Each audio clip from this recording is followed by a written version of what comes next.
got so many royal families emailing the guy for advice. We got Rothschild family handing out 25 million to the guy. I mean, the dude's got portraits of past presidents wearing dresses. Like, how powerful of a guy do you have to be to have that? This must be the most bittersweet time for people like yourselves, people like your dad. From being at one point the laughingstock and everyone in the country thinking you're mental, to now everything you said is becoming true and it's there for everyone to see. I think deep down you hoped you were wrong, really, actually. Like, the idea that there's satanic paedophile rings raping and abusing and murdering children. Why is it it's always the same community that seems to be popping up? Why is it always this Jewish community? It's either Israel or it's Mossad, it's some Zionist billionaire. What are your thoughts on who's spearheading this? He said, and you can find this again on YouTube, that they were basically offered pretty much whatever they wanted if they agreed to basically not talk about the banking system, to not call out the banking system, and to focus on Islam. Tommy Robinson, I feel he's losing so much support. The younger generation ain't buying it. The only people who are probably still standing with him are going to be the older lot. And when even them, if they were really trying to look at it, like, okay, I'm a nationalist. Why am I waving a Israeli flag right now? Quick message before we begin. Firstly, if you've been listening and you continue to listen, thanks so much. Honestly, this means the world to me. Secondly, if you're watching on YouTube, please remember to share and subscribe. If you're listening on Spotify, please give it a 5-star review. This really helps push the algorithm and really get the message out there.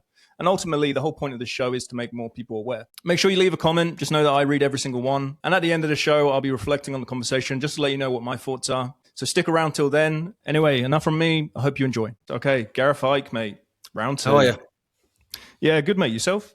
Yeah, can't complain, mate. It's been a while. It's been like a year since we spoke. Something like that. Probably around that. I mean, this is when the start of digital ID was all kicking off. Right. Yeah, maybe less than a year then. It's hard to keep track, mate. There's so much going on all the time. It's like this year, I mean, what are we? What's the date? 9th of Feb. We've had like a year's worth of madness in a month and 9 days anyway, haven't we, in this year? So Yeah, exactly. But okay, I mean, whilst on that, I think the craziest thing I've learned all week was actually Epstein was working for Russia all along. Mate. Who knew, eh? I'm at a point now, mate, where I think it's almost a humiliation ritual for politicians and media. It's like if you're pushing this, he was working for Putin stuff, when all the evidence is to the contrary and all the evidence points towards Israel, and you're deciding then to go out publicly and state that he was working for Russia, even though the emails show that he was actually almost trying to orchestrate some kind of coup against Putin. It's like, if you're willing to do that, then you're done, mate, really.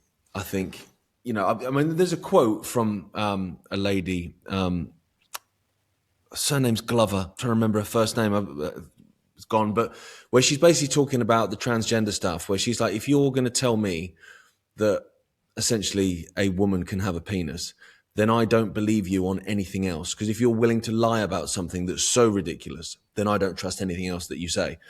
It's a little bit Sal Glover, that's it. It's a little bit like that with the people pushing the Russia stuff. So if you're willing to come out publicly and state your career on the line that he was working for Putin, then I don't believe a single word you say about anything else at this point.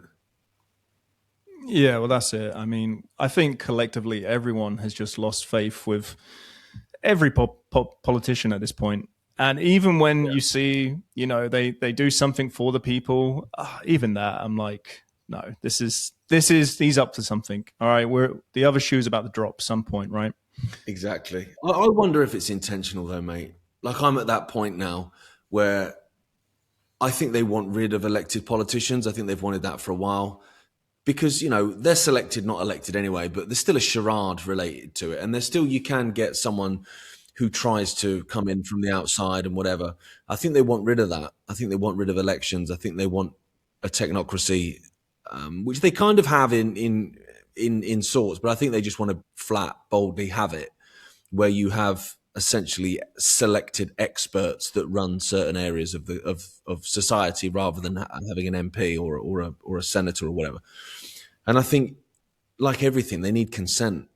So if you can have it that politicians are completely distrusted by everyone because, well, just look at the Labour front bench. I mean, these guys are idiots. People like David Lammy and Ed Miliband, these guys are idiots. So you create a situation where the public are like, well, I wasn't really open to a technocracy, but it can't be any worse than this lot, especially now, they've shown to be how many of them are complicit, if they're not in the Epstein Files, in kind of trying to divert attention away from it or whatever.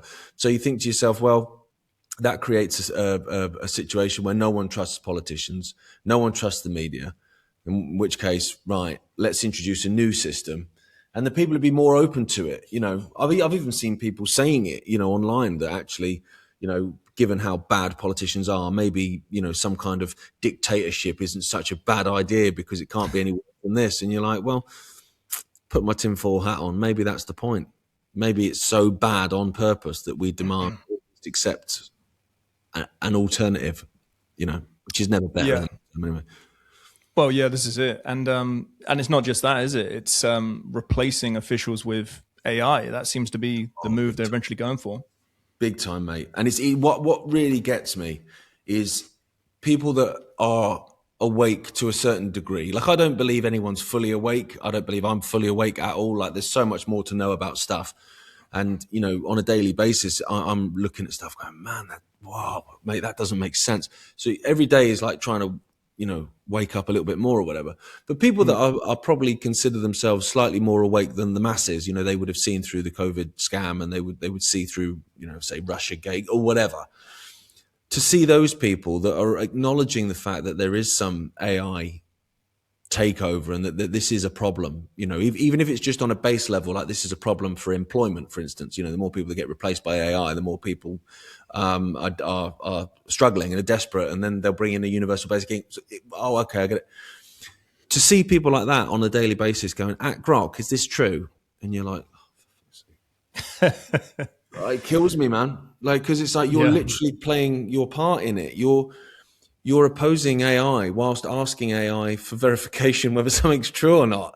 Like, Grok's going to tell you what Grok's allowed to tell you. That's the point with AI. It's programmed, and you can firewall it, and they do firewall it. Like, and they openly admit that. So you will have, say, Chat GPT or Grok or whoever. They go through a lens of people like the ADL, the Anti-Defamation League, and it's like, so what happens is you ask Grok if something's true. Grok's then got a certain amount of sources it's allowed to search to verify whether something's true or not. So if you only include the mainstream media in that, and you firewall off, people like, say, the Grey Zone or Mint Press News or Off Guardian or whoever, yourself, ourselves, and then ask Grok if it's true, it's going to give you one answer. It's going to give you the establishment approved, mainstream media approved answer. But if you open it up to everything, then it will give you an answer that's very different, I imagine, because it will have different sources that it can use to verify whether something's true or not. So all they do is they control what sources it can use. So they're still going to control the narrative with AI. Yeah, and I mean, we saw that. I mean, I think Bibi himself said that he's going to put millions towards ChatGPT to purposely try and make the image of Israel, to try and, win back the favor of people. For me, like, if you've got to spend billions and billions, as they have done over the years, billions and billions and billions, to try and basically rebrand yourself in the public's image and make the public not think you're a genocidal maniac, that's probably time to have a look at yourself, isn't it? Really? Like, if I've got to spend a lot of money to make people think I'm not a psychopath, I might be a psychopath. I might be doing something that's making the public think that. And so for me, at that point, it would be time to sort of have a little bit of self-reflection, really, but it doesn't tend to be the way, unfortunately. Yeah. I mean, it's an interesting time because, I mean, he's been kind of in charge of things for the best part of 30 years, Yeah. if not longer, actually. Or longer than that. He's been in and out, but he's always been around. I mean, he's Right. been lobbying the Americans to attack the Iranians and saying that Iran was 2 weeks away from a nuclear weapon for like 40 years, mate. Like back into the 80s. Right. I mean, it's one of those things. Just keep saying it. In the end, it will become true. Maybe in another 40 years, they might have a nuclear bomb. You know what I mean? It's like, but that's if they even exist as well, mate. Like I'm at that point with nuclear weapons as well. I've heard this conspiracy. Yeah. Mate, because there's so many lies about everything, and you think nothing garners consent and control more than fear, right? Make people terrified. They did it with COVID, you know, make everyone terrified they're going to kill granny or whatever. Then they'll do as they're told, and they'll go along with stuff. And so if you go, do you want to attack Iran? Well, not really. I don't really want to attack Iran. I'd rather, do you know what I mean, stay at home and watch the football. And to go, right, well, they can bomb you. They've got nuclear weapons, or they're developing nuclear weapons so that they can bomb the West and destroy America. Now, do you want us to attack Iran? Well, yeah, go on then. Do you know what I mean? It's how it works. It's how they did it with Saddam Hussein. That whole 45 minutes, weapons of mass destruction can attack Europe in 45 minutes. If they hadn't have said that, they wouldn't have got the consent to go and get Saddam Hussein. Do you know what I mean? It's the same thing. Just make people frightened. Yeah, 100%. And I mean, it's worked again and again. So why wouldn't they keep doing it, right? I mean, this with the Epstein stuff, though. I mean, you know, to most people, it wasn't really news. It was more just confirmation, you know. And I mean, one of the big takeaways for me was actually Epstein was a way bigger player than I initially thought. You know, originally I just thought Epstein's some lackey. I think he's a Mossad agent. A high up one, don't get me wrong, because he's dealing with a lot of very important people, but a lackey nonetheless. Yeah. And, you know, if nothing else, these emails show he is just such a pivotal part. You know, we've got so many royal families emailing the guy for advice. We got Rothschild family handing out 25 million to the guy. We've got A-listers like Leo asking him with help to get connected with certain people. I mean, you know, the dude's got portraits of, you know, past presidents wearing dresses. Like, how powerful of a guy do you have to have that? Yeah, he's. I mean, I don't think he's the head of the snake. I don't think he's the head of the snake at all. I in the sense that I don't think you could name the head of the snake. I don't think you could probably point to the head of the snake in a lineup. I imagine you could probably hold the door open for the head of the snake at Tesco's and you wouldn't even know you'd done it. Like, because that's how these things work. If I was running the show, I wouldn't have anyone know who I was, you know. But he was certainly a pivotal part. He was certainly massive. And you know, it's an interesting thing with these files, because I was saying from the beginning they won't release the unredacted Epstein files. They won't do it, and they haven't. They're still heavily redacted, and there's still so much more stuff to know. And so you're in a position where you're like, well, they've had a year. Even from when Trump came to power, they've had a year to sanitize it and redact it anyway. So we're only seeing what we're allowed to see, right? And I think then you have to have a conversation about why that is. I think part of it is that people pushed and pushed and pushed and pushed, and so much had sort of leaked out already that they couldn't just say it was a nothing burger. Like they couldn't just say, oh, no, it's nothing. No, it's just a few business dealings. Move on. Because I don't think people would allow that. So you've got to give people something, right? Right. So give them stuff that's redacted. I think it's very telling to see who's redacted and who's protected. Netanyahu is more redacted and protected in these files than even Trump is. It goes to show where the power is. You know, things like photos of Epstein and Netanyahu together in their trips in Israel and stuff, and the photos are redacted so you can't see them. So that's quite telling, you know, seeing who's redacted. So I think, you know, it's a little bit of giving us something, throwing us a few people that are either already dead, like they've given us George Bush Sr. Well, everyone knows George Bush Sr. was a psychopath, but he's dead already. So, okay, what are you going to do? Dig him up and put him in prison? Like, it's one of those things. Same with people like Bill Clinton and others. Like, again, they're people that are surplus to requirements. If you've got a blackmail operation, what's the point in Bill Clinton anymore? What's the point in George Bush anymore? like I say, he's dead. He's not going to do you any favors anymore. So you can give the public them, let them have them. People that are still significant to them, so people like Trump, people like Netanyahu and whatever, they'll be protected. But I think also what this does, mate, because I've got a few theories. Like one of them is that, like I say, they had to give us something because people were really pushing for it. And what they've done is they've given us some low-lying fruit, like I say, some names that you kind of think, well, he's dead anyway, whatever. But then also what that does is it's a bit of a release valve for the public. Like we've been given something, that's good. But also it's a bit of a warning to those that are still redacted. So if you're being, compromised by Israel and by America and whoever else is involved in this, well, you better keep doing as we say then, because I can quite easily unredact you, mate. Do you know what I mean? There can quite easily be another file release in 6 months and your name suddenly isn't blacked out. So that will concentrate the mind a little bit. But I almost wonder, mate, as well, whether it's a test in a way, like in that if you comply, and sometimes complying and consenting is simply done by not doing anything. So I wonder if the Epstein Files are something to do with that. Because, during like COVID, and I know like people probably thinking, why is he still going on about COVID? But for me, it's a perfect example because it's when this whole kind of theory about there being some bloody dystopian hellscape stopped being a theory because, everyone was locked in their houses.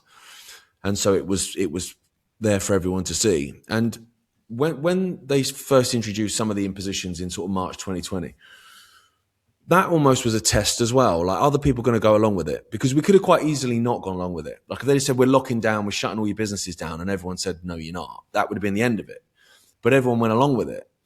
And so in those leaked WhatsApp messages that Isabella Oakeshott released and, various public statements as well, Matt Hancock, the then health secretary, and others within SAGE, or the communist lot, were all basically saying they couldn't believe how compliant people were. They were surprised with how compliant Britons were. And so then they went and introduced even more draconian impositions and stuff. And it's almost like we failed that test. And because we failed the test, they went, right, cool, we can go to the next level then. We can push it even further. So I wonder whether with this Epstein stuff, like I say, yeah, they're throwing a few people under the bus. They're concentrating the mind of those people that haven't been redacted yet, but also they're testing the public. Like, what are you going to do about it? Like, I find that a lot these days. Like, they're saying the quiet part out loud all the time. Like Shamama Mahmood, the Home Secretary, talking about the fact that she wanted some kind of panopticon where the state's got eyes on you at all time. Like, I know they think that, but they don't normally say it publicly. Like, they're quite happy now for us to know. And it almost feels like it's because they're thinking, well, what are you going to do about it, mate? Like, what are you going to do? And so when it comes to these Epstein files, I wonder if that's part of it as well. Because if we do nothing about it, like we whinge a bit online, but apart from that, nothing happens. No one gets arrested. No one demands justice, really. Then that almost is consent to them to go to the next level of the agenda, to push it even further, because it's like, right, we're going to test the public on the Epstein files. Oh, mate, yeah, they ain't going to do anything. Yeah, I know. Yeah, right. Yeah. Next one. Do you know what I mean? I wonder whether that's part of it as well. Do you know what? I've had the exact same thought, and obviously this confirms it for everyone. Everyone's suspicions on the Pizzagate, the child trafficking, the adrenochrome. It's all there for everyone to see, and all the most powerful world leaders are all involved in some way or another, right? Yeah. And you're right. If nothing happens, if there's no arrests, if there's nothing, surely that means that collectively we're all saying, like, yeah, that's okay, right? Pretty much, mate. Yeah. I think there's elements to these Epstein files which I'm glad are starting to get out there, because I think people had this idea that Epstein was just, he was running some blackmail operation. I think most people are pretty, that's not a weird thing to say. I think most people accept that. I think most people know it wasn't Russia either. But it's kind of like he was trafficking girls to compromise politicians and, media leaders and whatever. They don't really realize that they didn't realize, the satanic element of it, like just how deep and twisted this shit is. But also the transhumanist stuff, the breeding of human 2.0, basically, on all this I don't think they realize that stuff, the connections into Palantir and all these things. I don't think they realize that Epstein was part of all this stuff.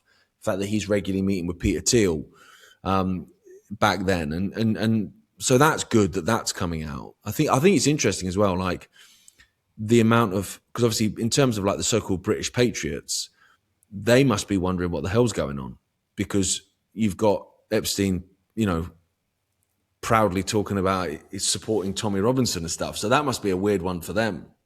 Do you know what I mean? Like their new hero is suddenly in the Epstein Files being praised by Jeffrey Epstein, which is not a great look. But then, of course, for us, it's interesting, particularly for my dad, who's been saying this stuff for years. And as I understand it, I've not managed to confirm this myself because I literally only just found out, but I need to go and confirm it. That my old man appears in the Epstein Files in a conversation where Jeffrey Epstein's basically talking about the satanic ritual shit, and that people are getting too close to the truth in terms of exposing it, and then goes on to talk about this British guy and names my dad. So that's quite interesting. Like I say, I've not seen it with my own eyes, so I need to go and find that. But so that stuff's interesting, that's coming out to a certain degree. I mean, I don't think all of it is, but I think the test element is important now. So how far do people push it? Like there's ones where someone's saying to him, "Thanks, I loved the torture video," and that name's redacted. Well, that's not a normal sentence, whatever context. So I want to know who that person is. And then there's one I know where they've redacted the person. They're talking about the girls, like the little girl, the youngest one was naughty and all this sort of stuff. It's like, we need to demand those names. Like, if we let them get away with that, then, well, we may as well just roll over and have our bellies tickled then, because it's pretty pointless, really, isn't it? To be fair. Well, exactly. And like the official reasons is like, oh no, but that's in place to protect the victims. Okay, so why have you? Yeah, exactly. You're now only protecting the perpetrator.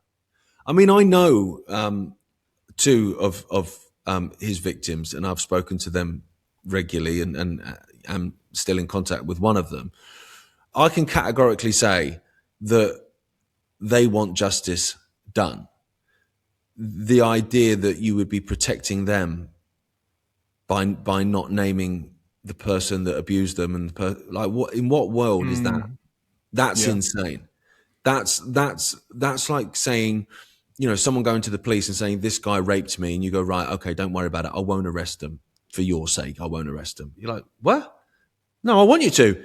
It's ridiculous, and it's nothing to do with protecting the victims, of course not. But it's inversion. It's what they do, isn't it? It's the same way as, we were supposed to protect Granny during COVID, when Granny had a do not resuscitate order on her and was being killed with midazolam. It's like everything is inverted, isn't it? So, they give us the reasons, and it's sort of like the online safety bill was to protect the kids. I don't think you're bothered about protecting kids, mate. I think you've shown that. So yet more gaslighting and inversion. Laughable, really. Yes. Yeah. I mean, actually, this must be the most bittersweet time for people like yourselves, people like your dad, because, like from being at one point the laughingstock and everyone in the country thinking you're mental, to now everything you said is becoming true and it's there for everyone to see. It's horrible for my dad. It's a weird situation. I thought this at the time, actually, when it started coming out, and I was seeing loads of people going, "Oh my God, he's like vindicated." It's weird, really, because when you're vindicated on something, generally, you're either relieved, like you've said something is true, and finally people are, there's an element of relief, right? Or sometimes joy, like at last, freaking get in there at last. But with stuff like this, there's none of that, really, because I don't know about yourself, I can't speak for other people, but for myself in this realm, and I know for my dad as well, like, I think deep down you hoped you were wrong, really, actually. Like, the idea that there's satanic paedophile rings raping and abusing and murdering children, you obviously don't want to be right about that. Like, I wish it wasn't true. And I would happily go and live in a padded cell for being absolutely insane. Like, I'd rather that than it be true. But So it's a weird situation, yeah. Yeah. Particularly for my dad and for others. What I find very strange though, and I did see someone talking about this, like you got someone like Alex Jones.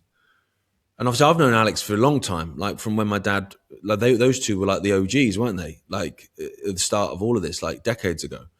And so you've got a situation where, you know, my dad has been calling out these people for 30 odd years. Suddenly it's coming to the fore and people are saying, fucking oh, mate, he was right.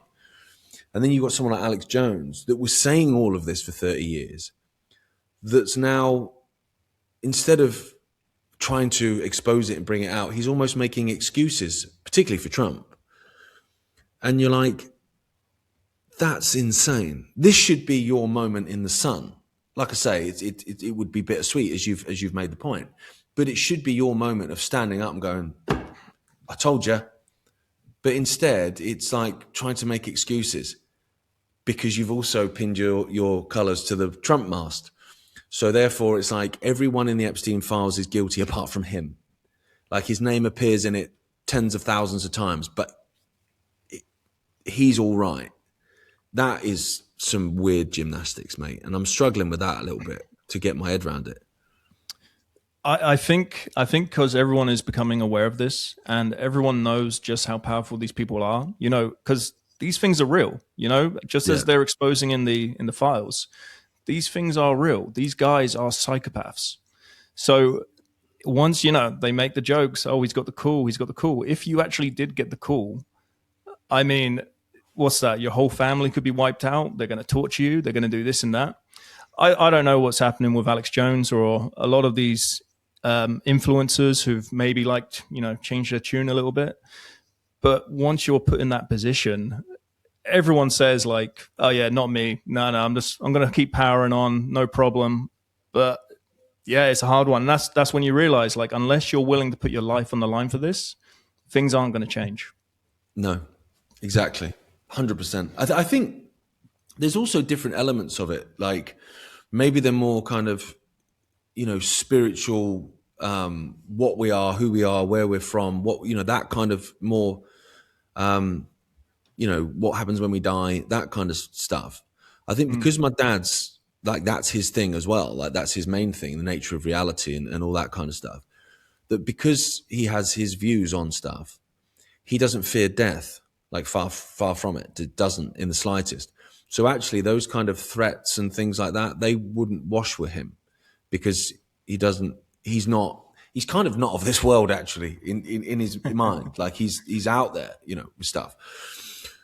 He's of the opinion that, you know, you live forever anyway, like we are infinite consciousness and all that stuff. Whereas you see the others, like your Alex Joneses and others that are more sort of 5 sense reality locked type people, like the conspiracy is here.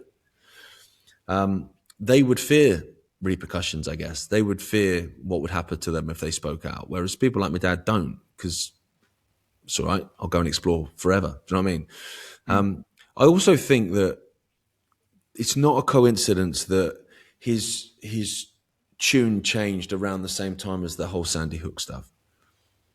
You know, being done for what was it, $1 billion basically, which is insane. I don't see how that's not connected to the fact that he's still managed to keep everything. Like you get fined $1 billion, yet you've still got your whole everything still all together. You're still live on in your studio every single night. I don't know about you, but if I was done for £100,000, I'd be fucked. Like never mind $1 million or $1 billion. So I do wonder whether there's some sort of deal made there, which is you can keep everything as long as you don't go there or there or there. I don't know. I mean, only you can answer that, I suppose. But it is a shame. Yeah, it is a shame. yeah. And I know you guys are. I think you're famously not religious, or maybe you are to some degree. I don't know. But one of the things which I am leaning back into religion, and you know, there's perks with it, and similar to the perspective your dad has, it does kind of not make you fearful of death, and the whole kind of living with virtue, death before dishonor. If nothing else, like it gives people that. You know, if you truly don't believe in a God, then you kind of believe that this life is all you have. And you'd be fearful to lose it if that's all you got, right? Whereas if you believe you're eternal, like you're someone like your dad, someone who believes in religion, that fear's kind of taken away from you. Yeah, yeah. I mean, I'm not religious. I'm not a religious man. I'm not, but Right, I right. have faith. I just don't have faith in organized religion. Like for me, you know, all the pomp and ceremony and fancy dress, I don't need any of that stuff. Like I don't need that. And obviously, you know, organized religion has been used as a tool to control the masses since dawn of time. So, Right. you know, I'm not into organized religion. That's not to say I don't believe in a higher power and everything else. I do.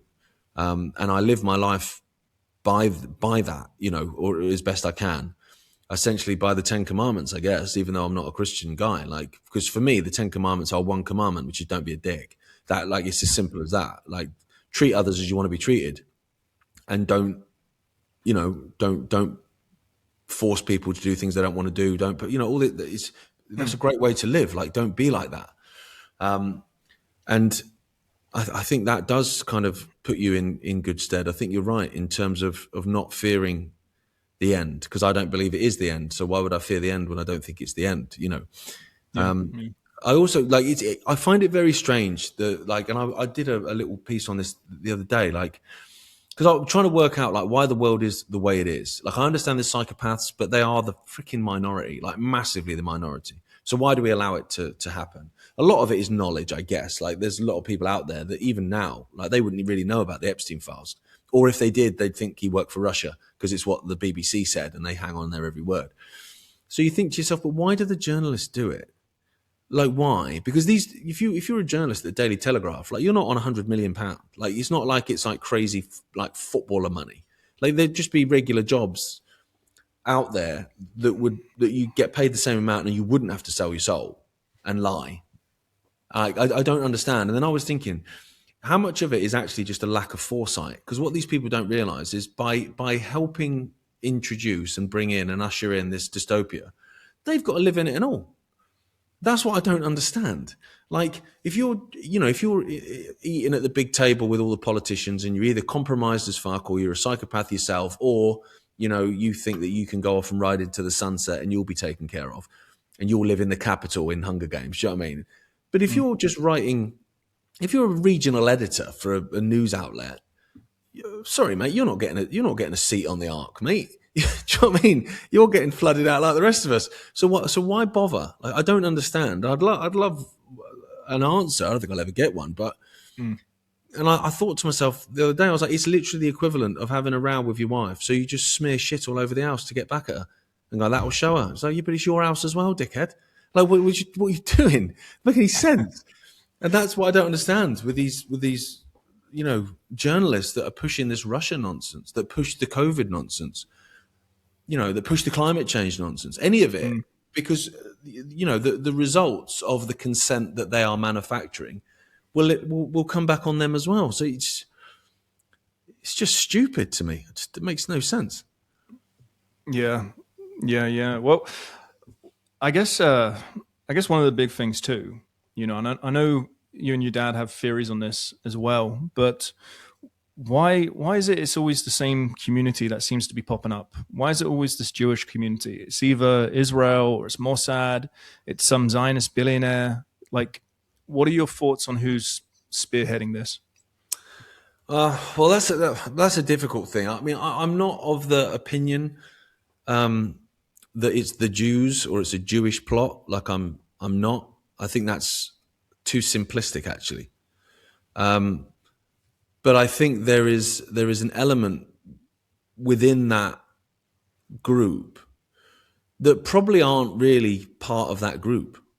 Not really. Like, I don't think they would be practicing Judaism. Like, obviously, you've got your Sabbatean element to it. So this Sabbatean Frankist cult, which basically emerged, you know, a few hundred years ago, and basically uses Jewish people as a shield to protect itself. So it can do what it wants to do, and you can't talk about it because they can use anti-Semitism as an excuse for you to shut up. And that's exactly what's being done now. I mean, just in Australia, they're just passing a law that basically to say from the river to the sea is punishable by 2 years imprisonment. Like, we are in crazy town, and they use this group to protect themselves. But in the end, they're not working for that group. They're not working for the Jewish people. I mean, the Jewish people didn't do so well out of World War II. Jewish people in Israel didn't do too well out of COVID. They were some of the worst treated on the planet. You know, I mean, Netanyahu said they were lab rats for Pfizer. And so, you know, for me, I don't see it as being something that is solely with the purpose of one particular group. That said, you can't ignore the Jewish supremacist element in this, which there is. And if you read the Epstein Files and the emails where they're talking about the goyim, which means cattle, for non-Jews, and the way they mock us, you know, Epstein was a Jewish supremacist. He was, and he was surrounded by them.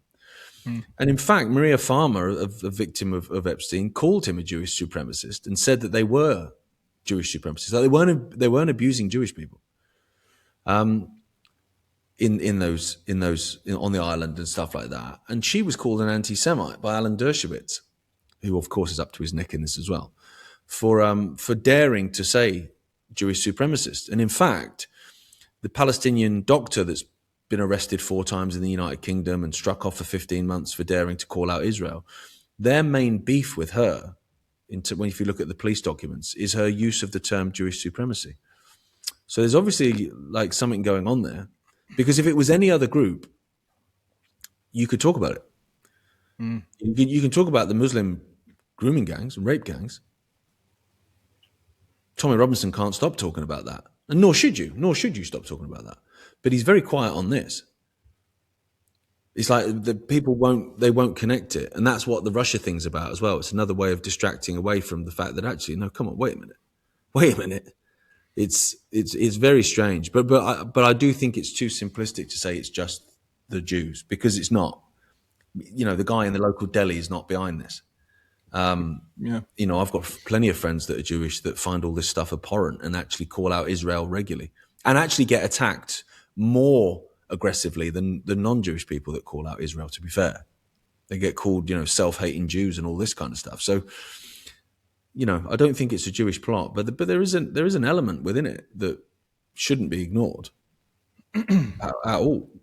I mean, it's a question, isn't it? Yeah. Why? Yeah, Why does a slither of land, which is smaller than New Jersey, have such power over the world? Because it does. Like, people say America is the most powerful country on the planet. Well, America is completely controlled by Israel. So therefore, by definition, isn't Israel the most powerful country on the planet? How the frick did that happen? Do you know what I mean? But then I suppose you can go into the religious element of it. It's a very powerful piece of land historically. What is it about Jerusalem that had people for centuries fighting over it with the Crusades and everything else? It's you know, I've been there. I'll be honest. It's not too special, really. I mean, like, genuinely, like, a lot of it is just barren land. It's not like an area of the world that you are like, oh my God, that's the breadbasket of Europe, like Ukraine or whatever. It's not like that. Yeah. It's not like that at all, in fact. And I was Not shocked. the milk and honey. Yeah. I mean, when I was shocked when I was there. Like, I went there to play beach soccer against Israel, actually. Got stones thrown at me. It's the only time I've ever played football and had the crowd throw stones at me.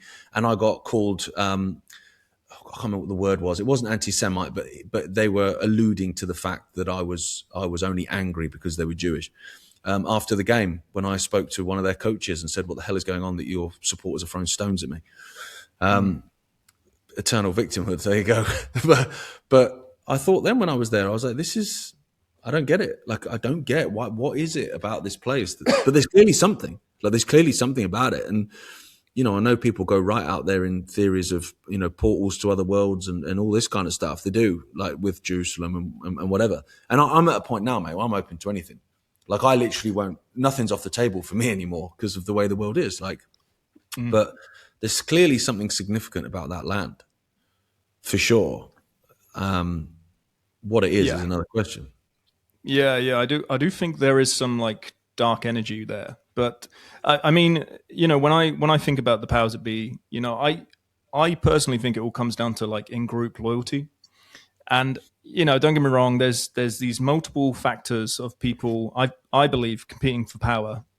But when I think about Epstein and the Jewish power, I think a lot of them have a collective interest. And like we're saying, it doesn't mean all Jews, but I think within these powerful networks, I think that's kind of what it looks like. And like you're saying with the religion as well, there's elements of the religion, the whole chosen people, right? And it leans into Yeah. this idea of Jewish supremacy. And I feel that's also, we can kind of even see that within the West too. Like because the Jewish people have been under threat for the longest time, they have this in-group loyalty. And now we're seeing nationalism kick off everywhere. I feel once a group feels under threat, this natural instinct kind of kicks in, and people naturally look after their own group. Yeah. I feel that's a lot of what we're seeing, but obviously, yeah, you feel it's even further than that. Have you seen the film Defamation before? No, I don't think I have. You might be able to find it on YouTube. It was on YouTube, but then it gets taken down and then someone else puts it back up. Basically, it was a film made by a Jewish Israeli. And it was largely about the Anti-Defamation League, hence the name. Right, And right. it was very interesting. So basically, you get these kids in Israel, and Jewish kids in large Jewish areas, places like New York City, like Brooklyn, for instance, where it's basically a rite of passage that they get taken to Auschwitz. So you follow this guy around on these school trips where essentially these kids, right, are told the world hates them. They're told that, you need to watch your back at all times. Look at what happened to our people. This is the world wants to do it again. They then get taken to Auschwitz, shown around Auschwitz, which of course is a theatre in a lot of part of it. A lot of it was built afterwards and reconstructed to make it look like it did, apparently, or whatever. There's loads of questions over all that stuff. Anyway, it's freaking horrific for these kids, right? And so they're basically put into a position, like you've just said, like they're in a position of perceived threat all the time, distrusting of anyone who's not Jewish because everyone hates us, And there was this one bit, I remember it, where they came out of Auschwitz and they're in this little village in Poland. And these three Polish guys, old boys, are sat on a bench and the kids are sort of running around, whatever. And one of them says something to, one of these Polish guys says something in Polish to the girls. And one of them starts crying and whatever. And she goes running over and they all end up getting back in the coach. And it's, and the guy who's making the documentary says, what did they say to you? And she's like, they said, I can't remember what it is, but basically along the lines of, fuck off, Jewish, blah, blah, blah, blah. So, some horrible stuff, right? And he went, no, they didn't. Turns out the guy speaks Polish because his family's Polish heritage, right? As a lot of people in Israel are, including their prime minister, to be fair. He says, that's not what he said. He said something, it was really quite nice, like you kids look like you're having a great day or whatever. It was a real nondescript thing. But she didn't understand what he'd said because she didn't speak Polish. But she just made it up that it was something horrendous. I guess because she's conditioned to think that's probably what he said. And so when challenged, she sort of fell apart because she didn't have an argument because he speaks Polish. She's like, that's not what they said. That's rubbish. And it's really interesting to see how these kids have their mindsets completely created for them. And then they become adults and they go off into the world with that mindset that everyone hates them. Everyone wants to kill them. Everyone, thinks they're this and that. And throughout history, they've been kicked out of 109 countries because everyone hates them. And yeah, maybe you're right. Maybe that's why they huddle together and look after each other, sometimes to the detriment of those around them, sometimes to the detriment of themselves, to be fair, because that has been created. Because if you can, what was it? Was it Hitler who said, give me the boy to 7 and I'll show you the man? I think it was Hitler said that, or someone not very nice said that anyway. And it's right. If you have control over a child's developing brain and perception of the world and perception of themselves, well, you've got them, haven't you? Really, for adulthood, because you just become what you're created to be, I guess, in that sense. So I think you're probably right. There is an element of that, almost Yeah, certainly. You know, yeah. Yeah, I mean, we can definitely see that with like the younger generation now. Like now that the UK, the US is going to be the minority, that switch is on. Like, and it's so popular. And I don't know if it's the algorithms are manipulating this as well, but I think this is genuine. I think this is like a natural human response. But I think you're probably right, mate. I think the natural human response is there, and I think then it's how you can manipulate that. So, for instance, with the British patriot movement, with the nationalist movement within Britain, its leaders, appointed and self-appointed, are all basically singing from the same hymn sheet, which is it's the Muslims. And that's it. And so I find that very interesting. When I spoke to Nick Griffin a long time ago, he was the head of the BNP, and he was a member of the European Parliament. And he said, and you can find this again on YouTube, that they were basically offered pretty much whatever they wanted in terms of support, financial and decent media coverage, if they agreed to basically not talk about the banking system, so not call out the banking system and the financial system, and to focus on Islam as a source of problems in the UK and in the West in general. And he refused to take the money. And he said that he believed that he was offered that money essentially by Zionist lobbyists that were basically trying to divert attention so that you could vilify Muslims, which would then garner more support for Israel, which is exactly what's happened. He also alluded to the fact that there was a young up-and-coming group and a man that did take the money. He didn't say who, but I think, yeah, I think we know who. he alluded to it enough, yeah. And that's what we've seen, and we've seen it for the last couple of years. It's all the Muslims. Now, I always have a problem with anything. It's a red flag to me when anyone says it's the anything. Whether it be it's the Jews, it's the Catholics, it's the fucking Muslims, it's the whatever. It's not the as a collective group, because it's not. Because in every group, you've got completely different kinds of people. Like lovely, awesome, brilliant, all right, bit of an arsehole, psychopath. Like it's in every group, isn't it? You could probably name a gay man who's sound. And you could probably name a gay man that's a complete knobhead. Like that doesn't mean that all gay men are sound or all gay men are knobheads. Do you know what I mean? It's the content of the character and all that kind of stuff. So I'm always wary when anyone says, "Oh, it's this, it's that." Well, no, it's not. Like this whole global cult ties into every religion, every business, it's in everything. It's not just one specific group that's behind everything. And some people have figured that out a little bit. And I think, to be fair, as much as I disagree with a lot of the stuff that he would say in terms of, the religious aspect of it and the God's chosen people bollocks, I think Charlie Kirk started to work out a little bit of what was going on, to be fair, in terms of, yes, okay, you have this massive influx of Muslim mass immigration, but who's behind them in terms of the NGOs and the groups that are pushing for that mass immigration? He started to figure that out, didn't he, not long before he died, that actually this stuff ties into all groups. Like they're all involved in it. Prince Charles isn't Muslim, or King Charles, sorry, isn't Muslim. He's not Jewish either, but he's in on it big time,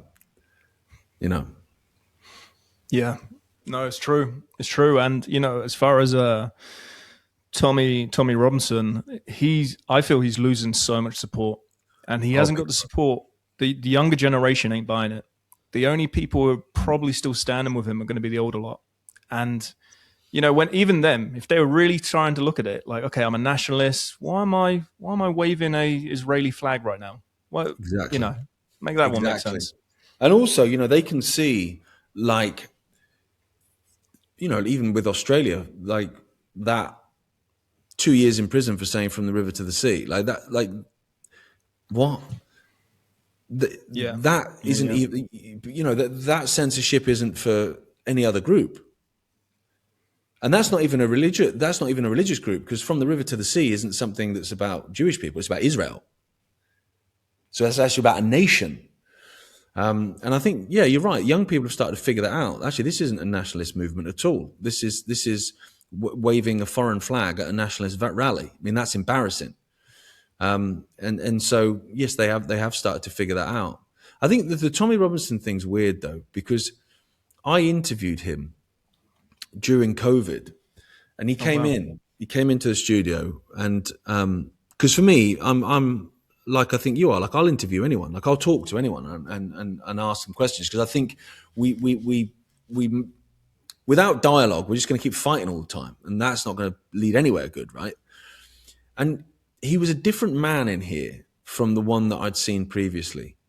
Like, we spoke about certain things, and he said to me that there's this massive kind of division within society in the UK, and that he himself feels that he's partly responsible for that, and that he had basically thought for a long time that Islam was the problem, and that actually now he knows that it's not, and that it's bigger than that, and actually we're all being manipulated. And I'm sat there going, I can get on board with this version of him, right? Is he finally, you know, being humble and actually maybe, you know, having a bit of self-reflection? Okay, that's interesting. The interview went out, and lots of people commented on it saying you shouldn't be interviewing this guy. And I was like, just watch the fucking interview, right? And then they would come back and go, okay, I wasn't expecting that. And I'm like, no, you know. And then suddenly October 7th happened, bang. And he was straight back on Twitter, same as Katie Hopkins. They were both allowed back on Twitter at that same point. And it's been absolute scattergun anti-Islam, pro-Israel ever since. Yeah, yeah. And you're like, okay, that guy I interviewed and this guy now, this is not the same person. Like, I'm not saying he's cloned or like some Q conspiracy, but it's not the same version of him. He's gone straight back to the previous version of him, and now suddenly he's religious. I'm not sure where that's came from. You know, I saw him. He went to prison and then came out looking like Tom Hanks in Castaway with rosary beads, and it was like, I don't know what's gone on there, but yeah. Bend the knee, see through the Israel stuff. That's for sure. Yeah, for sure. Yeah, well, to finish up, I guess. You know, the show, kind of similar to yourself, I'm sure, it does tend to focus on a lot of negatives going on, and, you know, mostly because I want people to be aware. But, you know, just to show that it's not all doom and gloom. Obviously, we mentioned it at the start, but last time we spoke, the digital ID was coming in. It's coming in fast. Thanks to people like yourself, no doubt. It's good to see that the government caved in so quick. And it was great to see that people organized so fast as well. Yeah. Do you... you know, is that one less thing to worry about now, or what do you think is happening with that? God, no. No, that they will, from what I can see, they will try and get something through the door in the most easy, quick, bang, done way. And then what happens is if you don't resist it, then it happens, and suddenly there you go. Or if you do resist it and you fight it, they will then try and circle back with another way. So I remember the famous, you know, poll tax marches that destroyed Thatcher and all that kind of stuff. Then suddenly they just came back with, you know, your council tax and different ways of doing things. So with digital ID, it's no coincidence that when they caved on the mandatory digital ID, bear in mind, it's still in place for company directors, and it's still, you know, they're still trying to get the veterans with the veterans pass, all this kind of stuff. They immediately then started talking about adopting a banning of social media for under 16s, which is what they've done in Australia. So you go, okay, well, you've ducked away from the obvious mandatory digital ID because people have resisted it. Nobody wants it. It's a bipartisan thing that no one wants it. But how will you be able to prove whether you're over 16 then to use social media? Well, you will require an ID. So then you frame it as we're protecting kids under 16s on social media. What it really is everyone's going to have to show a form of ID to get on social media. So they will end up trying to introduce some kind of de facto digital ID anyway. They just do it in a different way. And they pick off specific groups. I've noticed this a lot. They tend to target groups that no one's got a lot of skin in the game for.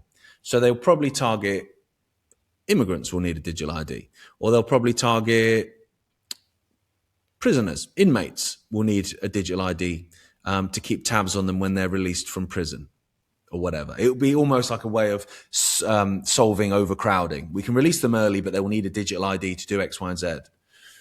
And no one's really got any skin in the game for prisoners. So yeah, fuck them. But then suddenly that creeps in and suddenly it's everyone. I noticed that about 18 months ago, they started spraying this DNA water on football hooligans so that and it would show up on their skin as basically a digital tattoo for about 6 months so that they couldn't attend football matches. And so when you look at it, you go, hang on. So the state is spraying a digital tattoo on the skin of a British citizen that stays on their skin for 6 months. Yeah, okay. And no one said a freaking word. Because no one's got any skin in the game for football hooligans. Who's going to stick up for football hooligans? Sticking up for football hooligans is my hill to die on, said no one ever. So then that just normalizes it and it becomes a thing. And it's like, oh yeah, no, it sounds weird, but they've been doing that for years. So you normalize these things and they just march along. And then what happens is the digital ID is in so many different places that then you create an apathy amongst the population where they go, well, it's already everywhere anyway. You can see it with cash. You have a conversation with people about cash. We need to keep cash. And they go, oh, yeah, I hardly use it anyway. Yeah, but you still can if you wanted to. Once it's not there, then you can't use it. And then you're at the mercy of a computer says no. So it's one of those things that while it is positive that they did it, they will circle back for digital ID and try and do it in different ways. And that's not me being Neg Nelly. I'm just pointing out the facts that it's such a long-term plan. They ain't just going to go, oh, forget it. So all we need to do is just keep saying no and just keep fighting it. In every little microcosm that they try and introduce it, we just say no to it and just keep fighting back on it. Yeah. And a lot of that is done through knowledge and through podcasts like yours, where people hear things and, suddenly when they see something being introduced, they'll go, oh, hang on a minute. I remember some guy saying that that's what they were going to try and do, and here they are doing it, So, so that's why it's so important for people to keep standing up, keep speaking up, and and I think we'll win, mate. I do. I honestly do, and I think the real takeaway for me, which I think is really important for people to realize, because people have this like little me attitude, which we're conditioned to be like that, unfortunately, through our schooling, through everything. We're just little, just enough education to perform, get a decent job, have a wife, have kids, hopefully don't die young, blah, that's it. Do you know what I mean? A couple of beers on a Friday, that's your life. All the politics and all that stuff, that's above my pay grade, mate. I'll let experts worry about that. Whereas actually, it's us that have the power completely. And there's no better evidence than that, than the fact that they have to, and constantly do, manufacture consent from the people. Whether it be to go to war in Iraq, whether it be to lock down for COVID, whether it be to go along with net zero bollocks or whatever, they have to spend billions and billions and billions and billions of pounds with media campaigns and everything else to gaslight the public into believing a certain thing so that we will consent to it and it will happen. Well, they wouldn't do that if they didn't need the consent. And so that in itself is your perfect evidence of the fact that the power is with the people. Because if it wasn't, they wouldn't need our consent. They wouldn't need us to agree to it. They would just do it. They would just do it, steamroller over the people. Like digital ID. When Starmer stands there with his weird hand gestures and says, we're going to introduce digital ID, if they genuinely had the power, they'd have done it. We'd have it.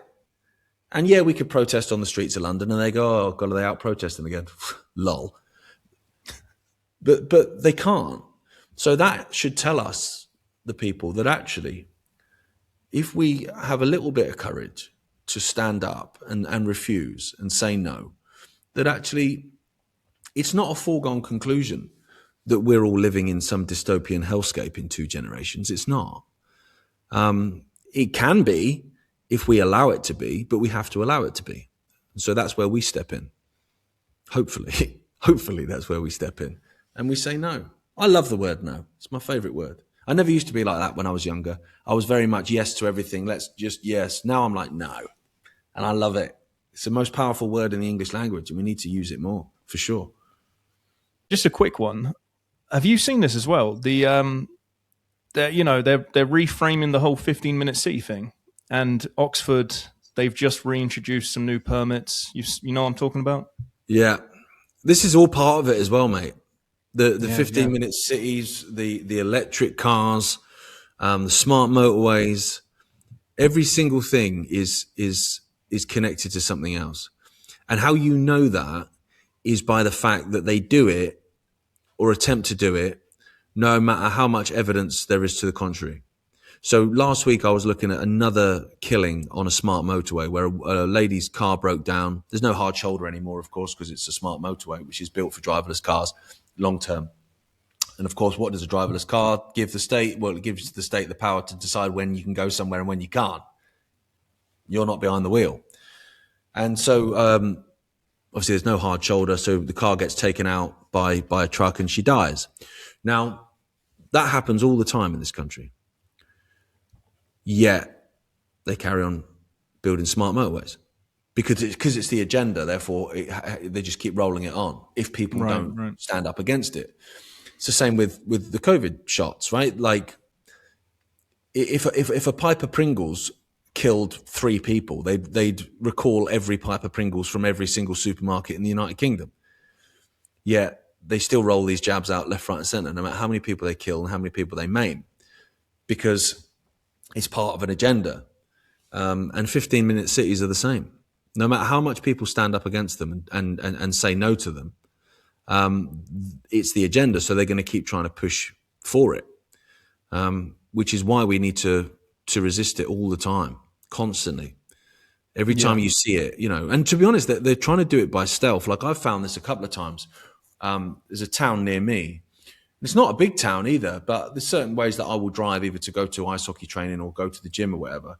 And I've had a couple of times where I've driven and the road's shut off. Like there's just bollards there, but permanent bollards. And you're like, oh, okay.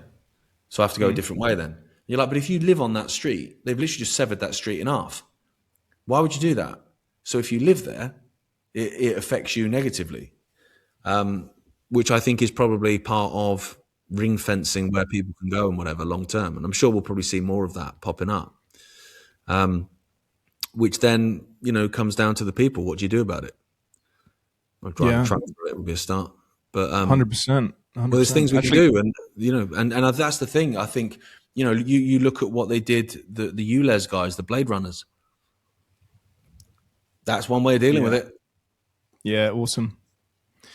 Yeah. Like cutting. Yeah, exactly. They were cutting down all these, cutting down all the cameras, weren't they? Cutting down the infrastructure.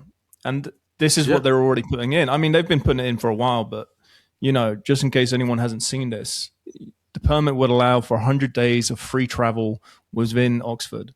And they phrase it in the way that, it's to ease congestion. And, you're like, well, maybe that's true. But because of their track record, no one's got any faith with them, No. And they've got the AI cameras, which are just, they're running 24 hours a day, 7 days a week. And there's no getting past them. There is no getting past them.